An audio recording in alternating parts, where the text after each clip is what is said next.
Hello, everyone, and welcome to Grandstand Sports Data. Today, we're diving into the 2025-2026 NHL season predictions. What we're going to do here is cut through the noise. I'm going to walk through each conference, talk about where the real value might be hiding, and share insights you can actually use when you hit the sports book. By the end, you won't just have predictions, you'll have a better roadmap for the season ahead. So let's get right into it. Okay, so before we dive into this season, I'll take a quick look back at how our model performed last year. Now you'll see where we finished almost down 20 units, and that's factoring in every single play. I want you guys to just know that. And this is why, as a bettor, you can't just fire on everything that a model spits out or everything that has the littlest of edges. The key is picking your spots, finding your edge, and where the numbers in the market don't actually quite line up. Last year taught us something very valuable, right? Results are only as good as your discipline. So that's the lesson here, and that's what we'll be carrying into this season. All right, so here's how Grandstand Sports Data's models projects the 2025-2026 NHL regular season.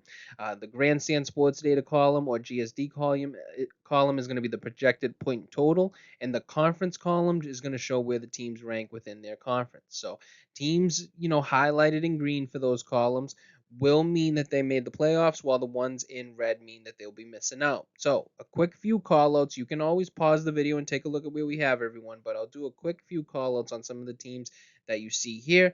Carolina is going to be topping the entire league with 121 projected points and probably your potential President's Trophy winner. So that's a powerhouse this season if it holds.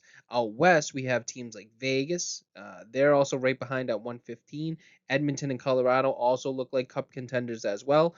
But on the other end, you're going to see teams like Chicago and San Jose. They're going to be sitting at the bottom, projected under about 60 points. And in the East, teams like Pittsburgh and Boston, two franchises that we're used to seeing in the playoff mix, are projected to fall very short this year. So remember, these projections are about predicting the exact standings. They're going to be about, giving us a good roadmap to spot where the market might be off a little bit. And that's where the betting value is going to live. All right, so now let's look at the make the playoffs market. And right away, you're going to notice most of the teams or most of the playoff locks are carrying huge prices, laying about 1,000 or more, or worse, just to say, teams like Colorado, Dallas, Carolina, they're in that mix where they're a little bit of those high price favorites. Maybe the teams that you want to stay away from. Right now, it gets interesting in the teams that have the more modest ranges. Maybe the Wild at minus 165, or the Senators at about minus 175, and even the Mammoth that are sitting around minus 125. Those are the teams projected firmly inside the playoff picture, but at prices that don't necessarily crush you with the risk. So those are the teams that you may want to look out for. On the flip side, if you're looking for a team to miss out on the postseason, those borderline clubs priced around even money like Montreal, St. Louis, Vancouver, those could be spots where you're putting yourself in the best position to win. So the key takeaway here is this. Focus on the mid-tier playoff odds, right? The ones that are hovering around the plus 100s, the minus 110s, and then not the obvious chalk. That's where the risk to reward ratio actually starts to make sense for you. All right, so let's jump to the point totals, and this is where we got over and under lines for each team. Just like with the playoff markets, the heavy favorites don't give us much value. Laying about minus 130 or more to take an over isn't where you want to tie up your money. These are a little bit more tighter than the to make the playoffs odds, but they are, some of them can still be out there depending on what your preference is. Uh, Moving on, let's look at the more manageable prices, maybe the minus 110s, the minus 105 odds. Those are some of the odds that you will want to identify with your personal edge. So if you're looking for some of the overs based on our model, look at the Kings, the Minnesota Wild. The Kings at 98.5. Also Minnesota at plus 95.5. Nashville at plus 86.5. It looks good here in terms of the odds. And then Washington at 96.5. On the other side, though, if you're looking at teams that will go under, maybe Buffalo at minus 84.5, Chicago at minus 67.5. I know some people are going to say, wow, that's a small number. But still, I think Chicago kind of stinks. So at minus 65 and 67.5 doesn't necessarily look unattainable when you're looking for the under for them. Columbus at minus 84.5. Detroit at minus 84.5 as well. And then I think it's Seattle is a good play here at minus 78.5.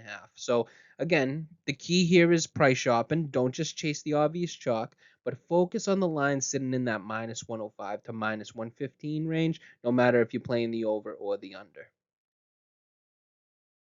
All right, so let's jump over to some of the divisional winners that our model will have here. You're going to see Carolina, they're sitting on top of the Metro at plus 120. So they're a little bit of a favorite, I want to say, in the Metro to win that division. Tampa Bay is favored in the Atlantic at plus 185, or I think they may be the second favorite. I'm not sure. You may have to take a look at that. Vegas in the Pacific at plus 165, and then we have Colorado at and winning the Central at plus 225. So probably the better odds with Colorado. Division bets are a little bit tricky though. You're tying up your bankroll for the entire season, so the edge has to be worth it. Carolina at just about plus 120 doesn't really give you the breathing room that I would like. Especially if you're really banking on them to dominate wire to wire and justify that price. On the other hand, Colorado at plus 225, that's kind of more attractive. I can see them winning their division. I would say the key here, though, is balancing that risk versus reward. We've been telling you that basically throughout the whole video. Favorites like Carolina might hit, but the payout is a little bit thin, especially if you're holding up your bankroll for the entirety of the season. But a price like Colorado, that could give you more bang for your buck, and that's the kind of spot that you want to circle when you're looking for that long-term value. All right, so we ran our model, and here's where the model plays out in terms of the postseason. Now, keep in mind, our weights shift once we hit playoff hockey. Physicality ramps up, whistles get swallowed late in games, and it's usually the deeper, tougher teams that advance. So in the East, the Panthers make another strong run, knocking off Tampa and the Carolina Hurricanes to get back to the final. You can see the Hurricanes handle business early, but just fall short in that conference final. Out West, we have Edmonton. Basically they're this year's projection. They get past the teams like the Kings, outlast Vegas in 7 games, and then take down Dallas after a tight series with Colorado. I'm talking about the Stars, of course. That's going to set up a Florida versus Edmonton final, and this time it's the Oilers who lift the cup, taking it in 7. And then Jesus, I guess, leaves their ass. That's the take that I'm gonna have. I think that Edmonton hoists the cup this year, but then I think McJesus will leave. The key takeaway here, though, is when you're betting on the playoff hockey, you've got to adjust your lens, right? It's not just about the raw numbers, it's about which teams can survive the grind, win battles in the corners, and get timely goaltending. That's going to be the big recipe for teams. The model reflects that, and this year it's going to crown Edmonton to finally get over that Florida hump. All right, so let's look at the conference winners that the model did have. We have Edmonton coming out of the West at plus 425 and Florida taking the East at plus 525. So both teams line up with what we saw in the playoff bracket. Florida making another deep run and Edmonton finally breaking through in the West. So from a betting standpoint, these prices are far more attractive than division futures. You're not paying heavy juice and the payouts reflect the grind it takes to get through all 4 rounds of the playoff hockey. Now, the key here is that you're betting on teams built for the postseason. You're looking for depth, you're looking for coaching, and you're looking for some star power too, and that can carry them throughout. So that's why Edmonton and Florida makes the most sense just in this market. And then finally, for the Stanley Cup winner, the model had Edmonton hoisting the cup at plus 860. So that's pretty straightforward. When you combine the elite talent up front, a power play that can tilt any series, and then a team that's finally built in depth to survive 4 rounds, you've been seeing it the last few years. They just haven't been able to get over that hump. And at plus 860, you get a legitimate cup favorite here. That's how I look at it. You're getting strong value compared to some of the other short price contenders. And if Edmonton can stay healthy and get, even average goaltending, this year should, break their way. Okay, so here's what you can expect from us throughout the NHL season.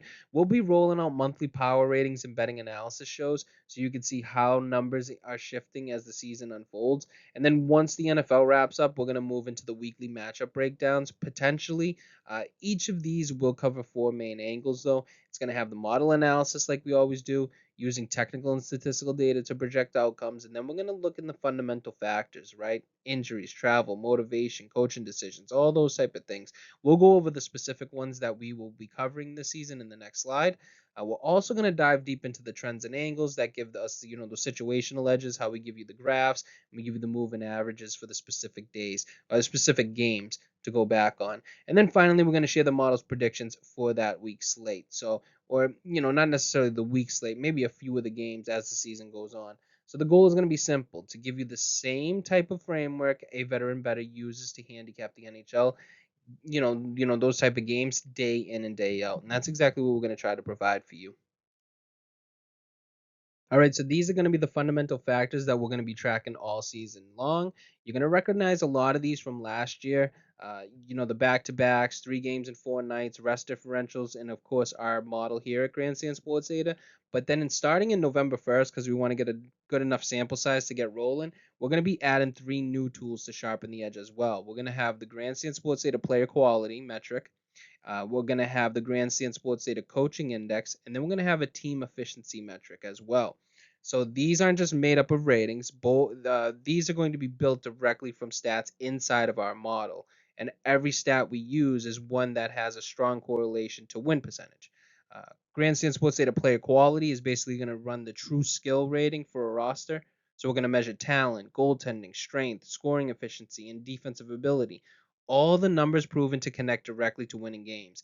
It gives us a clear picture of which team has the higher ceiling on paper. So kind of look at it just like that NHL 25 rating system, but it's going to be, it's going to be NHL 26 if we're referring to the video game for this season. But if you're talking about our PQ, our player quality number, it's going to be very similar to that. But then it's also going to add in some on ice stats to kind of keep the ratings, progressive. Next is going to be the coaching index, and this is about separating talent from execution. So we're going to look at those stats tied to things that have coaching control, right? Structure, discipline, puck possession, special teams efficiency, and then 5-on-5 play. So over time, those coaching driven numbers show us which benches consistently give their teams an edge basically, right? Now, with those two, we're actually going to combine them now. We're going to take the player quality, so your players and what they look like on paper, and then also take the coach and his philosophy, his system, and we're going to merge them together and see how well they're doing on the ice, and that's going to lead to the matchup team efficiency metric that we will be using. So it's going to cut out all the fluff, I am hoping. It's going to give us a good team efficiency metric to look at. But the big thing out of these three is that we're trying to test it in the market. Yes, it may show that it wins over time in terms of, just picking winners, but you need to know that it has a specific edge in the market, and that's exactly what we're going to be tracking this season. All right, so speaking of those fundamental factors that we just touched on, here are some of the best combined ones or best combinations and how they performed last season. And you can see the strength of a stack in those edges, right? For example, you're just combining back-to-backs with rest. Those spots, they hit nearly 62% last year and returned over 25 units. So that's one of the cleanest, most reliable systems tracked from last year. And you can bring them into this year. It's almost 267, sample sizes of, data from just last year. Now, when we laid in factors like 3 and 4 nights or the NHL 25 player rating, and then our own Grandstand Sports Data model, the win rates jumped even higher. You can see into the low to mid 70s with rates of return numbers north of 12%. So the most extreme combo, mixing everything together, went 39 and 10. See that right there in the middle? That's nearly 80%, but keep in mind those are smaller sample sizes, something you need to remember there. The takeaway, though, from this, one factor alone is good, right? It can be a good metric, but combining them is where you really start to find your edges, and that's why we're continuing to refine these systems and then possibly give you new ones with the new fundamental factors that we have been adding. And that's going to wrap up the 2025-2026 NHL season predictions. Remember, the goal isn't just to predict every outcome, it's to find the edges the market misses and then take advantage of them like a disciplined bettor. So, if you found this breakdown helpful, make sure to hit that like button. It really helps us out. And if you want more betting analysis and model driven insights all season long, subscribe to the channel, and turn on notifications so you don't miss an episode. Next, I want you to drop your thoughts in the comments also, whether it's your own playoff picks, a coaching stat you think that we should track, or just what bets you're eyeing this season. We read every single one and use your feedback to make these shows even sharper. And then finally, share this video with a friend who bets the NHL, because sharp bettors know the more perspectives you hear, the better your edge will develop. Thank you guys for watching, and we'll see you in the next one.